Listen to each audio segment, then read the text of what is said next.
सुप्रभात बच्चों, कैसे हैं आप सब। आशा है आप सब अच्छे होंगे, स्वस्थ होंगे। मैं मंजू यादव, आपकी हिंदी विषय की अध्यापिका। बच्चों, जैसा कि आप सभी को ज्ञात है, पूर्व कक्षा में हम हमारे हिंदी व्याकरण के पाठ 13 विशेषण का अध्ययन कर रहे थे, जिसके अंतर्गत हम विशेषण के पहले भेद गुणवाचक विशेषण का अध्ययन कर चुके थे। आज की कक्षा में हम विशेषण के दूसरे भेद संख्यावाचक विशेषण का अध्ययन करेंगे। तो चलिए शुरुआत करते हैं। पाठ को आगे बढ़ाने से पहले मैं पिछली कक्षा में पूछे गए प्रश्नों के जवाब बताने जा रही हूँ। प्रश्न था, विशेषण और विशेष्य शब्दों को अलग अलग करके लिखिए। यहाँ आपको कुछ शब्द लिखे थे जिनमें से आपको विशेषण और विशेष्य को अलग अलग करना था। सबसे पहला काली बिल्ली, विशेषण काली, विशेष्य बिल्ली। पतला डंडा, पतला विशेषण, डंडा विशेष्य। गहरी झील, गहरी विशेषण, झील विशेष्य। ठंडी हवा, ठंडी विशेषण, हवा विशेष्य। सुंदर चित्र, सुंदर विशेषण, चित्र विशेष्य। भला आदमी, भला विशेषण, आदमी विशेष्य। वीर पुरुष, वीर विशेषण, पुरुष विशेष्य। कम बारिश, कम विशेषण एवं बारिश विशेष्य। अगला प्रश्न था, नीचे लिखे संज्ञा शब्दों से पहले उचित विशेषण शब्द लिखिए। यहाँ कुछ संज्ञा शब्द लिखे थे जिनके आगे आपको उचित विशेषण लगाना था, जैसे मकान, बड़ा मकान। कपड़ा, लाल कपड़ा। गरम तेल, कच्चे केले। सुंदर बस्ता, खुशबूदार अगरबत्ती। ज़्यादा चीनी, अच्छा खिलाड़ी। आप विशेषण अपने आप भी जो आपको उचित लगे आप लगा सकते हैं। अब हम शुरू करते हैं हमारा पाठ विशेषण। पहले हम पिछली कक्षा में पढ़े हुए को दोहराएंगे, फिर आगे का पढ़ेंगे। पूर्व कक्षा में हमने विशेषण एवं विशेष्य के बारे में अध्ययन किया था। विशेषण किसे कहते हैं? संज्ञा और सर्वनाम शब्दों की विशेषता प्रकट करने वाले शब्दों को विशेषण कहते हैं। और विशेष्य, विशेषण शब्द जिन शब्दों की विशेषता प्रकट करते हैं उन्हें विशेष्य कहते हैं। अब हम कुछ उदाहरणों के माध्यम से विशेषण और विशेष्य को समझेंगे। जैसे गोल गेंद, इसमें विशेषण है गोल, विशेष्य गेंद। छोटा भाई, विशेषण है छोटा, विशेष्य है भाई। सुंदर फूल, विशेषण है सुंदर और विशेष्य है फूल। तो आपको विशेषण और विशेष्य अच्छे से समझ में आ गया होगा। इसके पश्चात हमने पढ़ा था विशेषण के भेद। विशेषण के 4 भेद होते हैं: गुणवाचक विशेषण, संख्यावाचक विशेषण, परिमाणवाचक विशेषण, सार्वनामिक विशेषण। इनमें से हम विशेषण के पहले भेद गुणवाचक विशेषण का अध्ययन कर चुके थे। गुणवाचक विशेषण संज्ञा और सर्वनाम शब्दों के गुण, दोष, स्वाद, आकार, रंग और दशा आदि विशेषताएं प्रकट करने वाले विशेषणों को गुणवाचक विशेषण कहते हैं, यानी किसी की क्वालिटी बताना।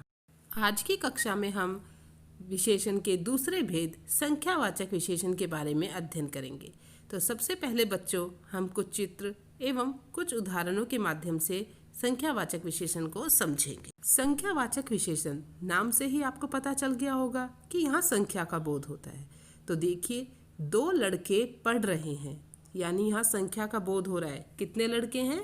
2 लड़के। जी हाँ, 2 लड़के पढ़ रहे हैं। कुछ व्यक्ति पार्क में बैठे हुए हैं। बच्चों, यहाँ भी हो तो संख्या का ही बोध रहा है, कुछ व्यक्ति, लेकिन ये संख्या अनिश्चित है। कुछ पता नहीं है कि कितने व्यक्ति हैं, लेकिन कुछ व्यक्ति पार्क में बैठे हुए हैं। कमरे में कई गमले रखे हुए हैं। यहाँ संख्या क्या बोध कराती है? जी हाँ, कि कई गमले। निश्चित नहीं है कितने गमले हैं, लेकिन कई गमले। क्रिकेट टीम में 11 खिलाड़ी होते हैं। यहाँ कितनी संख्या है? 11। रोहन ने 4 आम खाए। कितने आम खाए? 4। आज दर्जी ने बहुत कपड़े सिले हैं। दर्जी ने कितने कपड़े सिले हैं? बहुत। 2 लड़कियां नृत्य कर रही हैं। कितनी लड़कियां नृत्य कर रही हैं? जी हाँ, 2। तो बच्चों, इन वाक्यों में कुछ संज्ञा शब्द आए थे और उन संज्ञा शब्दों की विशेषता बताने वाले कुछ विशेषण जो एक संख्या का बोध करा रहे थे। जैसे लड़के कितने थे? 2, व्यक्ति कुछ, गमले कई, खिलाड़ी 11, आम 4, कपड़े बहुत, लड़कियां 2। तो ये सभी संख्याएं कोई तो निश्चित बोध करा रही हैं संख्या का, और कुछ अनिश्चित है जिनका हमें पता नहीं है कि कितनी है। तो आपको संख्यावाचक विशेषण की परिभाषा समझ में आई? जी हाँ, संज्ञा और सर्वनाम शब्दों की संख्या का बोध कराने वाले विशेषणों को संख्यावाचक विशेषण कहते हैं। यानी कि वे विशेषण जो किसी संज्ञा या सर्वनाम की संख्या का बोध करवाते हैं, जिससे यह पता चलता है कि यह संख्या है, जिन्हें हम गिन सकते हैं, वे संख्यावाचक विशेषण कहलाते हैं। कुछ और भी उदाहरण देखते हैं, जैसे कमरे की कुछ खिड़कियां बंद है। यानी खिड़कियां क्या होती है, जिनकी हम गिनती कर सकते हैं, लेकिन यहाँ पे निश्चित नहीं पता कितनी खिड़कियां, लेकिन कुछ खिड़कियां यानी गिनी जा सकती हैं। रोहन ने 4 आम खाए। रोहन ने कितने आम खाए? 4। तो इन दोनों उदाहरण से क्या पता चल रहा है? जी हाँ, विशेषण की संख्या का बोध हो रहा है। बच्चों, ये तो हमने पढ़ा संख्यावाचक विशेषण किसे कहते हैं। अब संख्यावाचक विशेषण के भी भेद होते हैं।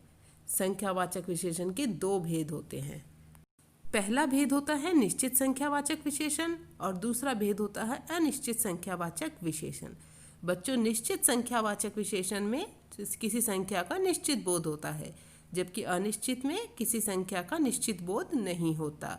जैसे कि कई, कुछ, बहुत, इनसे हमें निश्चित जानकारी नहीं मिलती कि ये संख्या में कितने हैं, जबकि अनिश्चित होते हैं। अब हम निश्चित संख्यावाचक विशेषण एवं अनिश्चित संख्यावाचक विशेषण का अंतर समझेंगे।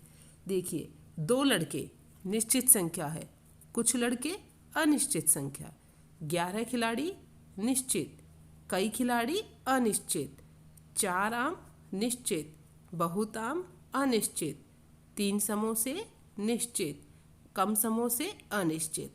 तो आपको पता चला ना, निश्चित संख्यावाचक विशेषण में किसी निश्चित संख्या के बारे में पता होता है, जबकि अनिश्चित संख्यावाचक विशेषण में किसी निश्चित संख्या का बोध नहीं होता। वहाँ हम कुछ, कई, बहुत, कम आदि का प्रयोग करते हैं। निश्चित संख्यावाचक विशेषण की परिभाषा क्या होगी? संज्ञा और सर्वनाम शब्दों की निश्चित संख्या का बोध कराने वाले विशेषण शब्दों को निश्चित संख्यावाचक विशेषण कहते हैं। जैसे 2 लड़कियां, 7 कंप्यूटर, 4 महिलाएं आदि। अनिश्चित संख्यावाचक विशेषण की परिभाषा: संज्ञा और सर्वनाम शब्दों की निश्चित संख्या का बोध ना कराने वाले विशेषण। देखिए, निश्चित संख्या का बोध ना कराने वाले विशेषण अनिश्चित संख्यावाचक विशेषण कहलाते हैं। जैसे बहुत समोसे, कम डॉक्टर, अधिक यात्री व अनेक लोग आदि। बच्चों, हमने आज की कक्षा में क्या सीखा? जी हाँ, संख्यावाचक विशेषण। संख्यावाचक विशेषण किसे कहते हैं? संज्ञा और सर्वनाम शब्दों की संख्या का बोध कराने वाले विशेषणों को संख्यावाचक विशेषण कहते हैं। संख्यावाचक विशेषण के कितने भेद होते हैं? 2 भेद होते हैं। पहला निश्चित संख्यावाचक विशेषण और दूसरा अनिश्चित संख्यावाचक विशेषण। अब हम करेंगे हमारा आज का कक्षा कार्य। पहला प्रश्न है, गुणवाचक विशेषण की परिभाषा उदाहरण सहित लिखिए। उत्तर: संज्ञा और सर्वनाम शब्दों के गुण, दोष, स्वाद, आकार, रंग और दशा आदि विशेषताएं प्रकट करने वाले विशेषणों को गुणवाचक विशेषण कहते हैं। उदाहरण: ध्रुव ने पीली कमीज पहनी है। कैसी कमीज पहनी है? पीली। ईमानदार छात्र ने बटुआ लौटा दिया। कैसे छात्र ने? ईमानदार ने। प्रश्न संख्या 2, संख्यावाचक विशेषण की परिभाषा व उसके दोनों भेदों के नाम उदाहरण सहित लिखिए। उत्तर: संज्ञा और सर्वनाम शब्दों की संख्या का बोध कराने वाले विशेषणों को संख्यावाचक विशेषण कहते हैं। संख्यावाचक विशेषण के 2 भेद होते हैं, निश्चित संख्यावाचक विशेषण एवं अनिश्चित संख्यावाचक विशेषण। अब इनके उदाहरण दिए गए हैं। निश्चित संख्यावाचक विशेषण जैसे 2 लड़के, 3 गमले, 4 आम आदि। अनिश्चित संख्यावाचक विशेषण कुछ लड़के, कई गमले, कम आम आदि। प्रश्न संख्या 3, जिसके उत्तर आप स्वयं देंगे। प्रश्न है, निम्नलिखित वाक्यों में विशेषण शब्दों को रेखांकित कीजिए और उनके भेदों के नाम लिखिए। पहला वाक्य है, चारों मजदूर काम कर रहे हैं। तीसरी लड़की को पुरस्कार मिला था।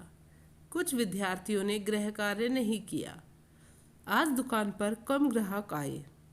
रिया ने बहुत समोसे खाए। मेरे घर में 4 कमरे हैं। अनिल के पास अनेक खिलौने हैं। नेहा ने 5 पुस्तकें खरीदी।